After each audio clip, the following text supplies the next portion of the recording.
ప్రజలందరికీ నమస్కారం. ముఖ్యంగా కాలేజీ ఫీజులు మరి ఇంగ్లీష్ మీడియం ఎల్కేజీ యూకేజీ నుండి 10th క్లాస్ వరకు అధిక ఫీజులు వసూలు చేస్తున్నారు ప్రైవేటు యాజమాన్యం. ప్రైవేట్ సంస్థల్లో విద్యార్థులతో అధికంగా ఫీజులు వసూలు చేస్తూ మరి గవర్నమెంట్ ఫీజు ప్రకారమే వసూలు చేయాల్సింది పోయి ఈరోజు అధికంగా ఫీజులు వసూలు చేస్తున్నారు. ఫీజులు కట్టకపోతే విద్యార్థులను మోకాళ్ళ మీద కూర్చోబెట్టి వాళ్ళని వేధిస్తున్నారు. ప్రైవేటు యాజమాన్యంపై మేము తీవ్రంగా ఖండిస్తున్నాం. ప్రైవేటు స్కూళ్ళన్నీ కూడా సీజ్ చేసే విధంగా కూడా మేము పోరాడతాం. ఖచ్చితంగా గుర్తు చేసుకోవాలని చెప్పి మన ఆంధ్రప్రదేశ్ రాష్ట్ర వ్యాప్తంగా ఉన్న ప్రైవేట్ స్కూళ్ళపై అన్ని దానిపైన కూడా మేము ప్రశ్నిస్తున్నాం. ఎందుకంటే మరి 1000 స్కూళ్ళు ఉన్నాయనుకో, ఒక 100 స్కూళ్ళు బాగానే నడుపుతున్నారు.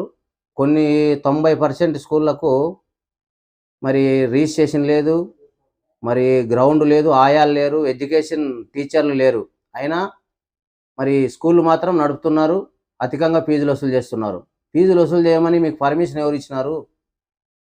మరి ఎక్కువ ఫీజులు వసూలు చేస్తున్నదే కాక విద్యార్థులను బెదిరించడము, తల్లిదండ్రులను బెదిరించడం ఇలాంటివి చేస్తూ ఉన్నారు.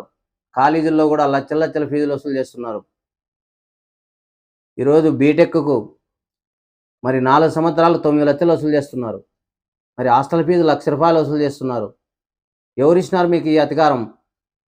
మరి తల్లిదండ్రులు కష్టపడి ఫీజులు కడితే మళ్ళీ సర్టిఫికెట్లు ఇవ్వకుండా కూడా మరి తల్లిదండ్రులను బెదిరించి మళ్ళీ 1,00,000, 2 లక్షలు కట్టమని కూడా బెదిరిస్తూ ఉన్నారు కొన్ని కాలేజీల్లోనూ. అది తిరుపతిలో కూడా మోహన్ బాబు కాలేజీలో కూడా జరిగింది. ఇట్లా చాలా కాలేజీల్లో కూడా ఇలాంటి ఆరోపణలు వస్తూ ఉన్నాయి. ఖచ్చితంగా గుర్తు చేసుకోవాలి, అందరూ కూడా గుర్తుపెట్టుకోండిలా.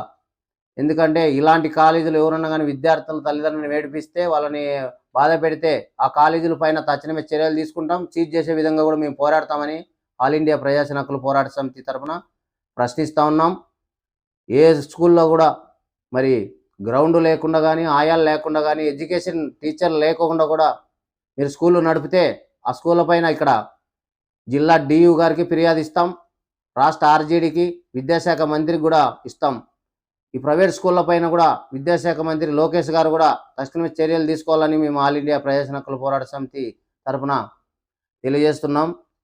ఎందుకంటే అక్రమంగా ఎన్నో స్కూళ్ళు నడుపుతున్నారు. ఈరోజు రిజిస్ట్రేషన్ లేవు, మరి గ్రౌండ్ లేదు, హాయాలు లేరు, ఎడ్యుకేషన్ టీచర్ లేకుండా వాళ్ళు టైంపాస్ చేసుకుంటూ గేమ్లు ఆడుకుంటూ సెల్లో విద్యార్థులు చదువు చెప్పేదిలే.